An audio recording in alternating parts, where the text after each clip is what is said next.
Assalamualaikum warahmatullahi wabarakatuh. Perkenalkan, saya Fatijah, guru seni budaya dan juga wali kelas 10E7 di SMA IT Nurul Ilmi Jambi. Seorang guru tidak hanya bertugas untuk menyampaikan ilmu pengetahuan, tetapi juga memiliki amanah untuk menanamkan nilai, membentuk karakter, dan membimbing siswa agar dapat menemukan potensi yang ada di dalam dirinya, serta menginspirasi siswa agar menjadi pribadi yang berakhlak mulia. Dalam peran saya sebagai wali kelas, saya berhadapan langsung dengan berbagai dinamika kehidupan remaja masa kini. Generasi yang hidup di tengah arus deras teknologi, budaya instan, dan tantangan moral yang kian kompleks.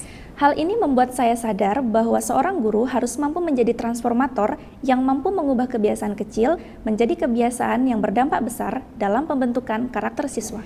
Oleh karena itu, saya membuat program Gen 7 Habit, yaitu gerakan pembiasaan berbasis karakter dengan menginternalisasikan 7 kebiasaan anak Indonesia hebat dalam budaya sekolah secara menyeluruh dan berkelanjutan.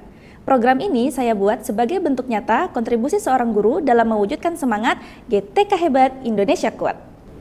Pada awal tahun ajaran, saya mendapati fakta bahwa sebagian besar siswa sudah memiliki kemampuan akademik yang baik, namun belum disertai dengan kebiasaan hidup yang tertib dan teratur. Beberapa di antaranya masih sering datang terlambat ke sekolah, mengantuk saat pembelajaran berlangsung, terlambat mengikuti sholat berjamaah, dan belum tercapainya target tilawah one day one juice, serta sering pergi ke kantin ketika jam pelajaran telah dimulai karena belum sempat sarapan.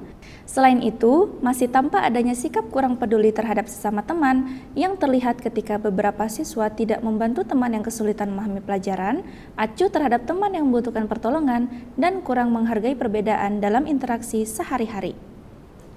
Kondisi ini menyadarkan saya bahwa kecerdasan tanpa disertai dengan kedisiplinan dan kebiasaan baik belum cukup untuk membentuk pribadi yang berkarakter. Berdasarkan hasil survei yang dilakukan terhadap orang tua siswa melalui Google Form, terungkap beberapa permasalahan utama yang dihadapi siswa. Masalah yang paling menonjol yaitu kurangnya kedisiplinan siswa dalam mengatur waktu. Siswa masih kesulitan untuk mengatur waktu belajar, istirahat, dan melakukan kegiatan harian lainnya. Selain itu, kecanduan gawai juga menjadi perhatian utama. Penggunaan gawai yang berlebihan dapat mengurangi waktu untuk belajar, tidur hingga larut malam karena asyik bermain gawai sehingga bangun kesiangan dan terlambat hadir ke sekolah. Kebiasaan ini juga menurunkan kepedulian anak terhadap lingkungan sekitar, meningkatkan risiko terjadinya perilaku bullying di media sosial, serta membuat anak jarang melakukan aktivitas fisik atau olahraga. Dalam proses pembentukan karakter siswa, saya menghadapi beberapa tantangan. Tantangan pertama yang paling nyata yang saya temui yaitu sulitnya mengubah kebiasaan lama siswa. Tantangan berikutnya berkaitan dengan pengaruh teknologi. Banyak siswa yang sudah kecanduan gawai atau gadget. Penggunaan gadget tanpa pengawasan dari orang tua seringkali membuat siswa lupa waktu karena terlalu asyik bermain game atau menelusuri media sosial. Konten-konten yang ditampilkan di media sosial pun seringkali tidak sejalan dengan norma dan nilai yang berlaku, sehingga mempengaruhi cara berpikir, perilaku, serta kebiasaan mereka dalam kehidupan sehari-hari. Selain itu, lingkungan rumah juga menjadi faktor penting. Tidak semua orang tua memiliki waktu, perhatian, atau strategi yang sama dalam mendampingi anak, terutama terkait pengaturan waktu belajar dan penggunaan gawai. Beberapa orang tua merasa kesulitan mengawasi anak yang belajar atau mengerjakan tugas, sementara sebagian lain cenderung memberikan izin yang longgar agar anak tidak merasa dikekang. Kondisi ini menimbulkan ketidakseimbangan antara pembiasaan yang diterapkan di sekolah dan di rumah. Tantangan terakhir yang tidak kalah penting adalah menjadi teladan bagi siswa, karena siswa lebih banyak belajar dari apa yang saya lakukan daripada apa yang saya katakan. Dengan situasi dan tantangan yang saya hadapi, saya terinspirasi untuk membuat program Gen 7 Habit dengan menginternalisasikan 7 kebiasaan anak Indonesia hebat dalam budaya sekolah. Yang pertama yaitu majelis pagi, siang, dan sore. Majelis pagi diselenggarakan setiap hari pukul 6.50 hingga 7.30 di koridor kelas. Dalam majelis pagi, siswa membaca ikrar atau janji pelajar Islam, mengikuti pemeriksaan kerapian dan kelengkapan seragam, mengulang kosakata bahasa Arab atau Inggris, serta berdoa sebelum masuk kelas. Kegiatan ini dipimpin oleh Duta LRS, Leadership, Respect, dan Smile, dan didampingi oleh wali kelas. Setelah siswa masuk ke dalam kelas, siswa melaksanakan sholat duha, murojaah hafalan, dan zikir pagi. Selanjutnya, guru melakukan absensi untuk mencatat kehadiran siswa. Saat mengecek kehadiran, saya memanfaatkan kesempatan ini untuk mengevaluasi kebiasaan bangun pagi, tidur cepat, yang ditandai dengan siswa melaksanakan sholat tahajud dan sholat subuh tepat waktu. Saat majelis siang, saya memastikan siswa melaksanakan sholat zuhur berjamaah. Setelah itu, siswa dan guru melakukan tilawah bersama hingga pukul 1 dengan target siswa menyelesaikan one day one juz. Begitu pula saat majelis sore, guru mendampingi siswa untuk melaksanakan sholat asar berjamaah dan membaca zikir sore serta berdoa sebelum pulang. Yang kedua yaitu Sabtu Ceria. Setiap 2 minggu sekali di hari Sabtu, seluruh siswa mengadakan kegiatan Senam Anak Indonesia Hebat dan dilanjutkan dengan sarapan bergizi bersama. Sambil menikmati sarapan, guru dan siswa berdiskusi ringan mengenai manfaat gizi bagi tubuh. Melalui kegiatan ini, siswa perlahan membiasakan diri untuk mengutamakan makanan sehat dibanding makanan instan yang tinggi gula dan MSG. Yang ketiga yaitu Sekolah Kerja Nyata atau SKN. Siswa mengikuti berbagai program sekolah yang dirancang untuk melatih kepekaan sosial dan keterampilan bermasyarakat. Dalam kegiatan SKN, siswa terlibat langsung dalam berbagai aktivitas yang membangun karakter, seperti Senam Anak Indonesia Hebat bersama warga sekitar sekolah, membantu cek kesehatan gratis, dan berbagi sembako kepada warga yang membutuhkan.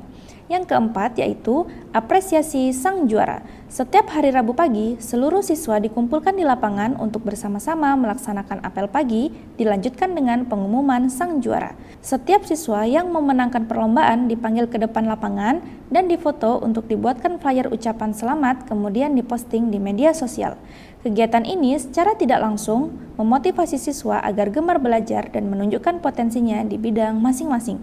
Sebagai seorang guru sekaligus pembimbing beberapa ajang perlombaan, saya berperan aktif dalam mendorong siswa agar berani mencoba dan memberikan strategi agar dapat meraih prestasi. Yang kelima yaitu jurnal refleksi mingguan. Setiap Senin siang setelah sholat zuhur berjamaah, saya meluangkan waktu 10-15 menit untuk kegiatan refleksi yang dituliskan pada jurnal Gen 7 Habit. Di jurnal ini, siswa menuliskan 3 hal. Yang pertama, kebiasaan baik yang berhasil mereka jaga minggu ini. Yang kedua, hal yang masih sulit dilakukan. Dan yang ketiga, target perbaikan pekan berikutnya. Yang keenam yaitu 7 kebiasaan anak Indonesia hebat goes to family. Pendidikan karakter tidak berhenti di sekolah, sehingga keterlibatan orang tua sangat penting. Melalui program ini, orang tua juga ikut serta dalam memotivasi siswa selama berada di rumah untuk melaksanakan 7 kebiasaan anak Indonesia hebat. Yang ketujuh yaitu apresiasi kelas hebat. Setiap akhir bulan, saya memberikan penghargaan kepada siswa yang berhasil konsisten dalam mengerjakan kebaikan. Dari semua aksi yang telah diterapkan, perubahan nyata mulai terlihat di kelas. Siswa tidak lagi terlambat hadir ke sekolah, menunjukkan disiplin dalam beribadah, aktif berolahraga, memilih makanan sehat, dan konsisten dalam belajar. Siswa juga mulai belajar berinteraksi dengan teman, menolong sesama, dan mempraktikkan nilai kepedulian sosial dalam kehidupan sehari-hari. Selain itu, saya berusaha untuk memberikan contoh nyata terutama dalam hal kedisiplinan seperti hadir ke sekolah lebih awal dan menyambut kehadiran siswa di pagi hari. Melalui pelaksanaan program Gen 7 Habit, saya menyadari bahwa membentuk karakter siswa bukanlah pekerjaan yang instan, melainkan proses panjang yang membutuhkan kesabaran, konsistensi, dan kerjasama yang baik antara sekolah, guru, siswa, dan orang tua. Ketika pertama kali diperkenalkan dengan program 7 kebiasaan anak Indonesia hebat oleh sekolah, saya semakin menyadari pentingnya peran orang tua dalam menanamkan karakter pada anak di rumah. Kebiasaan yang baik tidak akan memberikan dampak yang mendalam jika hanya diterapkan di sekolah. Jadi pembentukan karakter juga harus konsisten dilakukan di rumah. Sebagai orang tua, saya ikut serta untuk memastikan anak bisa bangun pagi, tepat waktu dalam beribadah, makan makanan yang sehat dan bergizi, belajar setiap malam, dan tidur sebelum jam 10 malam. Komunikasi yang rutin dengan wali kelas juga membantu memantau perkembangan anak, sehingga terjadi kolaborasi yang baik antara saya sebagai orang tua dan pihak sekolah. Perubahannya pun mulai terlihat. Anak terbiasa hidup lebih teratur. Anak mengisi waktunya tidak hanya untuk bermain gadget, tetapi untuk hal-hal yang lebih positif, seperti belajar, berkarya, sehingga anak saya dapat meraih prestasi yang luar biasa. Mari membiasakan yang hebat dan menghebatkan yang biasa dengan Gen 7 Habit.